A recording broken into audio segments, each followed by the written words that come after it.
우리는 계속해서 이 에베소서 말씀 4장 이후로부터는 하나님의 자녀는 어떻게 살아가야 하는지 이 부분에 대해서 구체적으로 나누고 있습니다.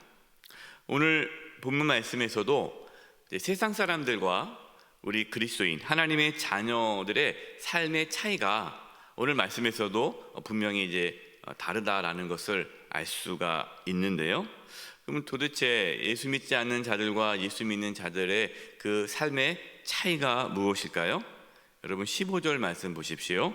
그런즉 너희가 어떻게 행할지를 자세히 주의하여 지혜 없는 자같이 하지 말고 오직 지혜 있는 자같이 하여. 우리가 어떠한 일을 행할 때에 그냥 행하면 안 된다는 거죠.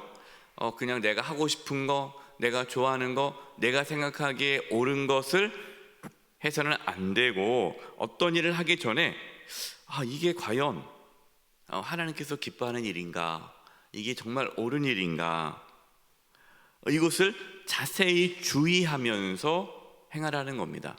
내가 어떻게 행할지를 자세히 주의하여 행하는 것이 지혜다. 이게 지혜예요. 그러니까 지혜가 있는 사람하고 없는 사람, 지혜 없는 사람들은 그냥 행동을 하죠. 이것이 앞으로 어떻게 일이 벌어질 것인가를 생각하지 않고 그냥 당장에 자신의 감정, 자신의 생각대로 그냥 움직이는 거예요. 이건 지혜 없는 거죠. 지혜로운 사람은 과연 이 일이 어떻게 될 것인가, 내가 이렇게 말과 이렇게 행동을 하면은 그게 어떤 식으로 또 나타나게 될 것인가, 과연 이것이 하나님께서 기뻐하는 일인가, 이것을 고민하고 그리고 분별해서 행동하는 것이 지혜다라고 말씀합니다. 하나님께서 저와 여러분에게 지혜를 주셔서 우리가 어떻게 행해야 할지를 깨달아 알 수 있기를 바랍니다. 16절 보십시오. 세월을 아끼라 때가 악하니라. 세월을 아껴야 돼요. 왜 세월을 아끼라고 말씀합니까? 때가 악하기 때문이다. 여러분, 때가 악한 거하고 세월을 아끼는 거하고 무슨 상관이 있을까요? 여기서 세월을 아끼라라는 이 말씀을 이렇게 이해해서는 안 돼요. 그래, 시간을 아껴야지, 부지런히 살아야지, 계획을 세워서 살아야지, 시간 활용을 잘 해라, 그 뜻이 아닙니다. 게으르지 말고 부지런히 살아라, 그 말씀이 아닙니다. 여러분, 우리에게 주어진 시간은 한정적이죠. 누구나 다 똑같이 하루에 24시간이 주어집니다. 자, 세월을 아끼라라는 것은요, 하나님께서 주신 그 시간을 하나님의 뜻대로 사용하라라는 거예요. 왜 그렇습니까? 때가 악하기 때문이에요.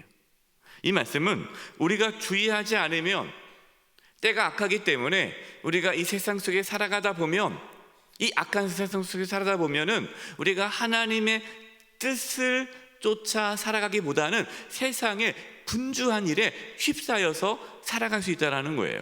열심히 살아갑니다. 성실히 살아갑니다. 그러나 하나님의 뜻을 이루지 않고 살아가는 자는 세월을 아끼지 않은 것이죠. 여러분, 세상은요, 우리를 바쁘게 만듭니다. 정신없이 만들어요. 그래서 주님을 위해 살아가지 못하도록 우리를 미혹합니다. 적지 않은 분들이 바쁘다는 이유로 신앙생활을 등한시하는 분들이 있어요. 교회 생활 못 하시고 교회 나오지 못하시는 분들을 신방하다 보면은 이렇게 얘기하죠. 목사님, 죄송합니다. 지금 좀 너무너무 바빠가지고 지금 상황이 좀 좋아지면 다시 교회 나갈게요. 상황이 좋아지면이 뭡니까? 시간이 나면 지금 바빠가지고 교회가 시간이 없다라는 거죠. 내가 지금 바쁘니까 하나님을 위해서 살아갈 시간이 없다라는 거예요. 여러분, 신앙생활은 시간에 여유가 있어서 하는 게 아니죠. 때가 악하다는 겁니다. 때가 그렇기 때문에 우리는 더욱 하나님의 뜻을 깨달아 하나님의 뜻을 이루기 위해 우리의 시간을 사용해야 한다라는 거예요. 이것이 세월을 아끼라 때가 악하다라는 말씀이에요. 여러분, 이 말씀을 오해하면 안 됩니다. 단순히 교회 생활을 많이 해야 한다는 뜻이 아니에요. 그러면 이제 뭐 교회 봉사도 해야 되고 또 교회도 많이 나와야 되고 뭔가 이렇게 내가 기도 생활, 말씀 생활을 더 많이 해야 되나? 물론 그것도 필요한데 단순히 세월을 아끼라는 것이 그것을 의미하는 것이 아닙니다. 여러분, 우리가 직장에서, 가정에서, 우리의 삶의 자리에서 하나님의 뜻을 이루기 위해 최선의 삶을 살아가는 것이 세월을 아끼는 거예요. 여러분, 우리는 이분법적인 신앙생활을 하면 안 돼요.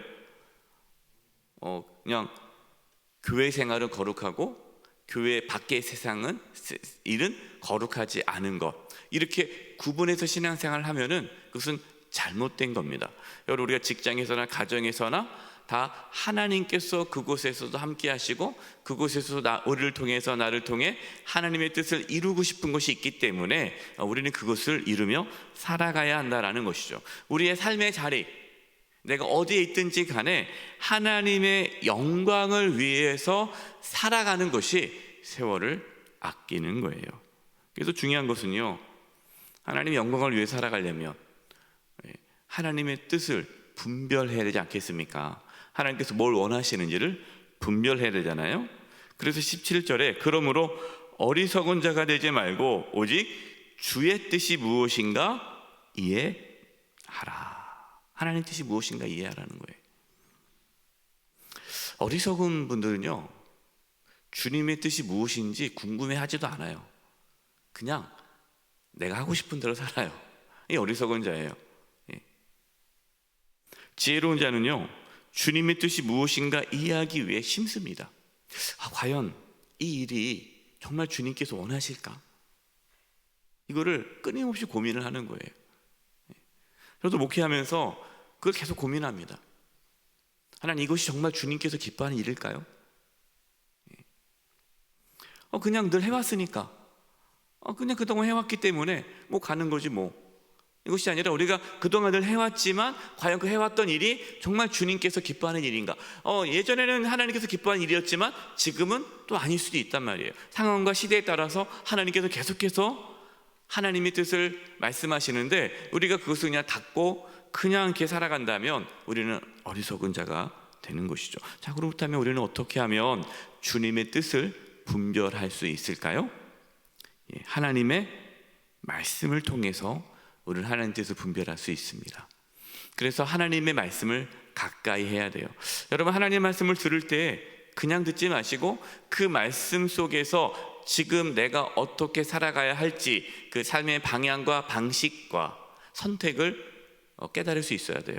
하나님 말씀을 통해서 우리는 하나님의 뜻을 분별하고자 애써야 합니다. 그리고 성령 충만함을 받으셔야 돼요. 그래서 18절 말씀입니다. 쉴 취하지 말라. 이는 방탕한 것이니 오직 성령으로 충만함을 받으라. 여러분, 우리의 힘으로 하나님의 뜻을 분별할 수 없습니다. 우리는 성령의 충만함을 구해야 돼요. 성령 충만함이 무엇입니까? 성령 충만함은 성령님의 이끄심, 성령님의 인도하심을 받는 상태가 성령 충만이에요. 그래서 우리는 성령님, 우리를 인도해 주시옵소서 기도하셔야 돼요. 하나님 말씀을 듣기 전에, 하나님 말씀을 읽고 묵상하기 전에 기도해야 됩니다. 성령 하나님, 말씀을 깨닫게 해 주시옵소서. 말씀을 통하여 내가 어떻게 살아가야 될지, 내가 오늘 어떻게 살아가야 될지, 내가 이러한 일들을 지금 계획하고 있고 결정해야 되는데 어떻게 해야 될지 깨닫게 해 주시옵소서 기도하셔야 됩니다. 성령님께서 하나님의 뜻을 깨닫게 해 주십니다. 성령의 인도하심을 받아 성령 충만할 때 우리는 세월을 아낄 수 있습니다. 성령 충만하여서 그러면 하나님의 뜻을 따라 살아가는 자는 구체적으로 어떠한 삶을 살아갈까요? 세월을 아끼라. 때가 악하잖아요. 그러면 우리가 이 땅에서 어떻게 살아가는 것이 세월을 아끼는 삶일까요? 19절부터가 나옵니다. 구체적으로요. 시와 찬송과 신령한 노래들로 서로 화답하며 너희의 마음으로 주께 노래하며 찬송하며. 우리의 마음을 다해 하나님을 찬양하는 거예요. 성도 간에 서로 하나님을 찬양하는 거예요. 여러분, 하나님을 찬양하는 것이 무엇이죠? 그것이 예배입니다. 예배. 하나님을 높이는 것, 하나님을 찬양하는 것. 여러분, 이 찬양이라는 게 단순히 노래만을 의미하는 것이 아니에요. 찬양하라니까 뭐 하루 종일 뭐 찬송가를 듣고 찬양하라는 게 아닙니다. 하나님을 높이는 거예요. 하나님을 자랑하는 거예요. 하나님을 드러내는 거예요. 내 삶의 자리에서, 직장에서, 가정에서, 내가 있던 어떤 곳에서 하나님을 나타내고 드러내고 높이는 것. 여러분, 이것이 우리가 세월을 아끼는 자의 모습이죠. 그 다음에 두 번째 20절입니다. 범사에 우리 주 예수 그리스도의 이름으로 항상 아버지 하나님께 뭐하며? 감사하며. 그러니까 성령 충만한 성도는 뭐합니까? 하나님께 감사합니다. 그래서 감사가 넘치는 거예요. 성령 충만하면요, 늘 감사의 고백이 나와요. 감사합니다, 감사합니다. 여러분 주변에 그런 분들 있잖아요. 늘 감사하시는 분들 있잖아요. 감사합니다. 나 하나님의 은혜죠. 정말 감사합니다. 감사가 충만하신 분은 성령 충만한 분이에요. 근데 감사가 없어요. 이것도 짜증나고 저것도 짜증나고 이것도 불평이고 이것도 불평이고 그냥 하나하나 다 마음에 안 들어요. 그분은 성령 충만하지 않아요. 성령 충만한 사람은 감사한 거예요. 늘 감사한 자가 성령 충만한 자요, 세월을 아끼는 지혜로운 자입니다. 범사에 감사할 수 있기를 바랍니다. 범사에 감사할 수 있는 그 은혜가 있기를 바라요. 이것이 세월을 아끼는 자다. 마지막으로 21절입니다. 중요합니다. 중요하니 같이 한번 읽어볼까요? 시작. 그리스도를 경외함으로 피차 복종하라. 참 놀라운 말씀이에요. 성령님께서는 우리로 하여금 서로 뭐 하라는 겁니까? 서로 복종하라. 여러분, 서로 복종하려면, 상대방에게 복종하려면 우리의 마음이 어때야 돼요? 교만해야 됩니까? 겸손해야 됩니까? 겸손해야 돼요. 교만한 사람은 복종할 수 없어요. 교만한 사람은 내가 더 잘났는데 어떻게 저 상대방의 말에 귀를 기울입니까?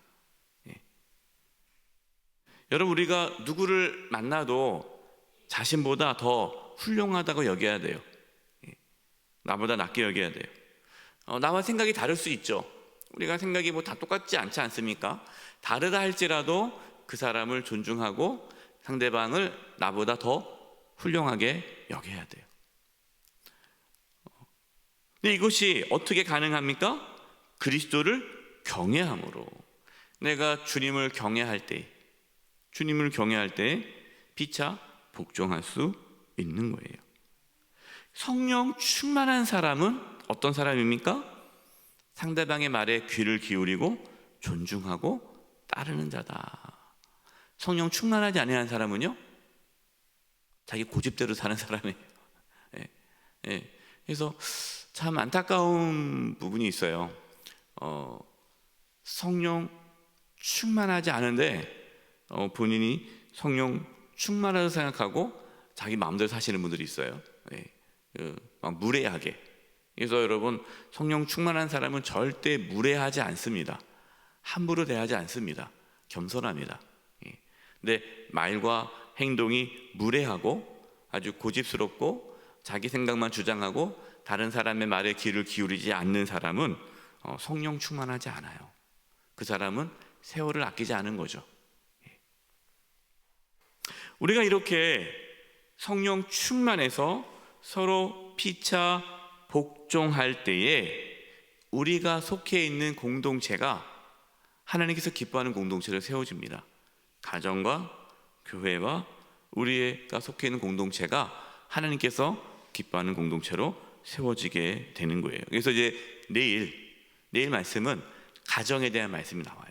그러니까 지금 오늘 말씀은 이제 원론적인 언론적인 말씀을 전하고, 그리고 나서 내일부터는 이제 하나하나 우리가 속해 있는 공동체에 우리가 어떻게 이 말씀을 가지고 어떻게 살아갈지에 대한 구체적인 또 예시가 나오게 됩니다.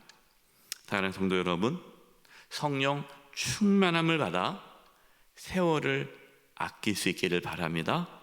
우리가 어떤 일을 행동하기 전에 정말 이것이 하나님께서 기뻐하는 일인가 고민하면서 성령님께 지혜를 구하면서 하나님께서 기뻐하는 일을 성실히 행함으로 세월을 아끼는 지혜로운 저와 여러분 되시기를 간절히 축원드립니다. 이제 우리 합심해서 기도하겠습니다. 하나님, 우리에게 성령의 충만함을 주셔서 세월을 아끼게 해 주시옵소서. 우리가 직장에서, 가정에서, 또 교회에서, 우리가 속해 있는 공동체에서 어떻게 하면 하나님께서 기뻐하시고 하나님의 뜻을 이루며 살아갈까 고민하며 살게 도와주셔서 세월을 아끼며 살아갈 수 있도록, 그래서 주님 앞에 섰을 때 잘했다 칭찬받는 삶을 살아갈 수 있게 해달라고 우리 합심해서 기도하며 나가겠습니다. 하나님 아버지, 우리에게 성령의 충만함을 주시옵소서. 성령의 충만함을 주셔서 하나님께서 기뻐하는 것이 무엇인지 깨달아 알게 하여 주시옵소서. 하나님, 저희들은 무지합니다. 하나님, 알 수 없습니다. 저희들에게 지혜를 더하여 주시옵소서. 하나님께서 원하신 것이 무엇인지, 하나님께서 기뻐하는 것이 무엇인지 저희가 깨달아 알게 해주시고 분별하여서 살아가게 하여 주시옵소서. 우리의 가정과 우리의 직장과 우리의 삶의 자리에서, 교회 공동체 안에서 하나님께서 기뻐하시는 일을 깨달아 알고 그 일을 행함으로 세월을 아끼며 살게 해 주시옵소서. 아버지 하나님, 저희들에게 성령의 충만함을 주셔서 그리스도를 경외함으로 피차 복종하며 살게 도와주시옵소서. 아버지, 남을 나보다 낮게 여기게 도와주시고 겸손하게 도와주시고 존중하게 도와주시고 다른 사람의 말에 귀를 기울이게 하여 주시며, 아버지 하나님, 겸손히 살아갈 수 있도록 역사하여 주시옵소서. 하나님이여, 성령의 충만함 가운데 세월을 아끼며 살아갈 수 있는 은혜가 저희 가운데 있게 하여 주시옵소서. 하나님, 저희들에게 성령의 충만함을 주셔서 세월을 아끼며 살아가게 해주시고, 성령의 충만함을 주셔서 주님이 기뻐하신 것이 무엇인지 깨달아 알게 해주시옵소서. 성령 충만함으로 그리스도를 경외하게 해주시고 피차 복종하는 삶을 살게 해 주시옵소서. 예수님의 이름으로 기도드립니다. 아멘.